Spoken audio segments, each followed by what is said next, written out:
Every single day, you use about 57 sheets of toilet paper. A year, more than 20,000 sheets. It's the one thing you never ever have to think about. But our ancestors, they were different. No paper, no tap water, nothing at all. So what did they do? The answer is going to change the way you look at toilet paper the next time you use it. All right, let's step out of the time machine for a second and talk about you. Yes, you, sitting right there in the comfort of the 21st century. You treat toilet paper the same way you treat oxygen. You just expect it to be there. You wander into a bathroom, do your business, reach over to the dispenser, and grab a handful of fluffy, chemically bleached lavender-scented two-ply. You don't think about it. Nobody does. But as an archaeology nerd, I think about it a lot. Because here's a wild historical fact for you. Commercially packaged toilet paper wasn't even invented until 1857. A guy named Joseph Gaiety introduced it to the world, and he was so proud of his invention that he literally watermarked his name onto every single sheet.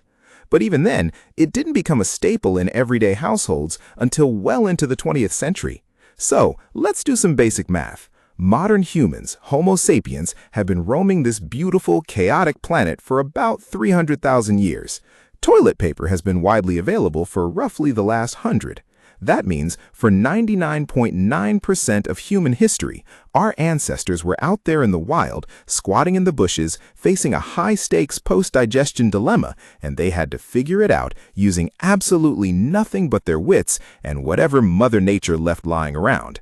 Imagine the sheer panic. You look at your empty hands, you look at the prehistoric wilderness.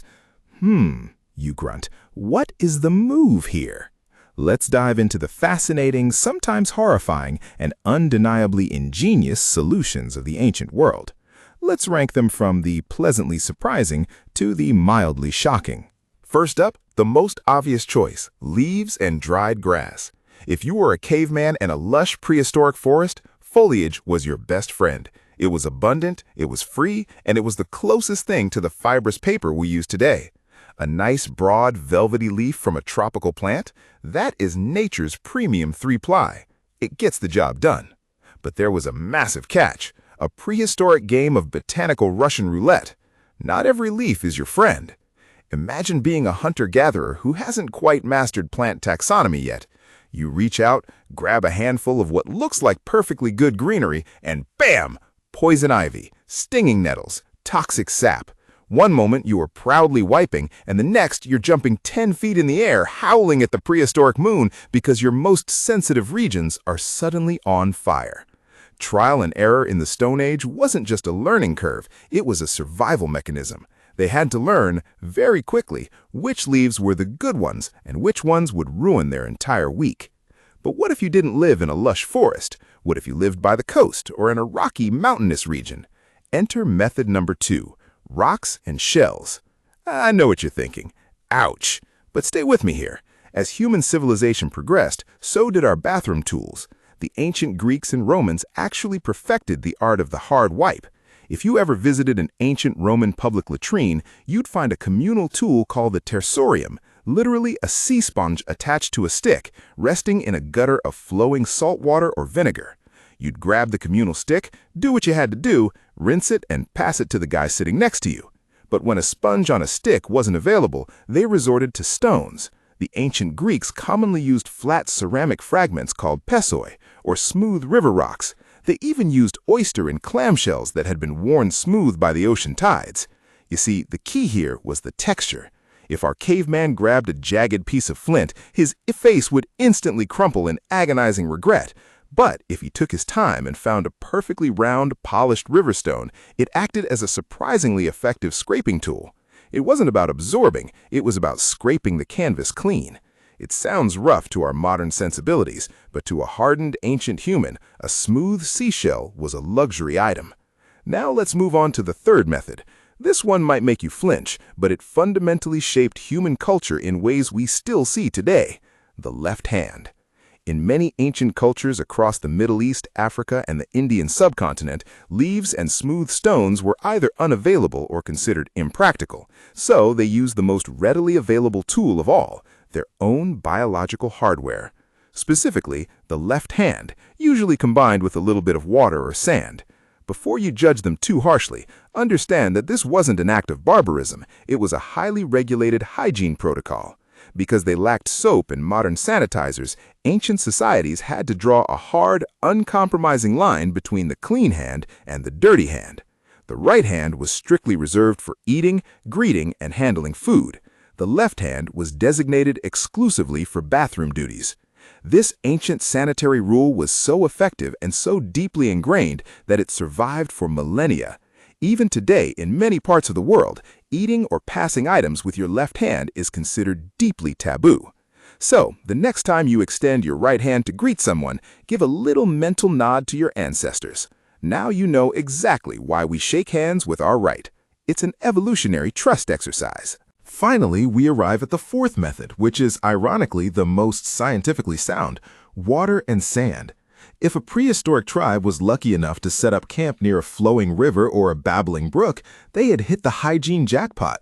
They would simply wade into the water and use the current to wash themselves clean. It was the original bidet. And if they were wandering through an arid desert where water was a precious commodity, they turned to fine, dry sand or sun-baked mud. Sand acts as a brilliant, natural exfoliant. It absorbs moisture, scrubs away debris, and leaves you surprisingly clean, albeit a little bit dusty. In fact, washing with water or sand was vastly superior and far more sanitary than smearing things around with dry leaves. Now, at this point in the story, you are probably picturing prehistoric life as a chaotic, unsanitary nightmare. You might be feeling incredibly smug about your plush, modern bathroom. But hold on to your toilet roll, because here comes the twist, the aha moment that proves we have wildly underestimated our cave-dwelling ancestors. As someone who loves archaeological history, let me tell you about one of my absolute favorite things to study: coprolites. Coprolites are fossilized feces. They are essentially prehistoric poop that has turned to stone over tens of thousands of years. And to archaeologists, they are absolute gold mines of information. By studying these ancient remnants, scientists have made a stunning discovery. Cavemen actually cared a great deal about hygiene. They weren't just wandering around dropping landmines wherever they slept. Archaeological digs in ancient caves showed that they had highly organized living spaces. They had specific areas for cooking, areas for sleeping, and deeply segregated designated zones exclusively for going to the bathroom. They understood sanitation long before they had a word for it. But here's the ultimate plot twist: the reason they actually survived without toilet paper. It all comes down to their diet. Think about what a Paleolithic human was eating. They were foraging for wild berries, tough roots, nuts, seeds, and occasionally eating lean, wild game. Their daily intake of natural, raw dietary fiber was astronomical. It was off the charts compared to what we eat today. And from a biological standpoint, what happens when you consume a massive amount of natural fiber? Your digestion is flawless. Your output is incredibly dense, perfectly formed, and leaves almost no residue behind. It is what modern doctors playfully refer to as the ghost wipe. The caveman's digestive system was so incredibly efficient that, half the time, they barely even needed to wipe at all. Ironically enough, it is the modern human, the guy sitting in a cubicle eating processed cheese, refined sugar, and a greasy double cheeseburger from McDonald's every single day, who desperately needs the invention of toilet paper. Our ancestors' diets naturally eliminated the mess that modern fast food creates. We invented toilet paper not because we are inherently cleaner than cavemen, but because our modern diets made our digestion significantly messier. So, let's bring it all back to the present day. When you look at the grand scope of human history, using dry paper to clean yourself is actually a bizarre, incredibly recent, and overwhelmingly Western phenomenon. If you travel to many parts of Asia, the Middle East, or even parts of Europe today, you will find that a huge portion of the global population still prefers water. From high-tech Japanese washlets that play music to the humble, incredibly effective bum gun sprayers found in Southeast Asian bathrooms, the water-based method remains supreme. In the eyes of much of the world, using dry paper is basically the equivalent of trying to clean mud off your driveway with a dry paper towel. It just doesn't make sense. By using bidets and water hoses, these modern cultures are actually staying remarkably true to the ancient, highly sanitary river washing methods of our ancestors. Toilet paper is a luxury. It is a fragile, modern comfort that we take entirely for granted, until, of course, a global event happens and the supermarket shelves are suddenly stripped bare, leaving us panicking like deer in the headlights. So the next time you sit upon your porcelain throne and casually unroll that pristine white paper, I want you to take a moment. Look at that flimsy little square. Remember that you are holding something that your ancestors, for hundreds of thousands of years, never had. They faced down saber-toothed tigers, survived brutal ice ages, and yes, they conquered their bathroom business using leaves, stones, their left hand, and the roaring rivers of the ancient world. They didn't have paper, but they had ingenuity, and they survived just fine. Leaves, rocks, the left hand, water. Early humans didn't lack creativity, they just lacked paper. And honestly, they might have been cleaner than we give them credit for. If you thought their bathroom habits were wild, just wait until you hear about their hygiene routines. Check out my next video, How Did Cavemen Bathe? Spoiler alert, there was absolutely no soap involved, but they still found a way to scrub off the prehistoric grime. Hit that subscribe button, leave a comment if you're suddenly very grateful for your two-ply, and I'll see you in the next deep dive into our weird, wonderful past.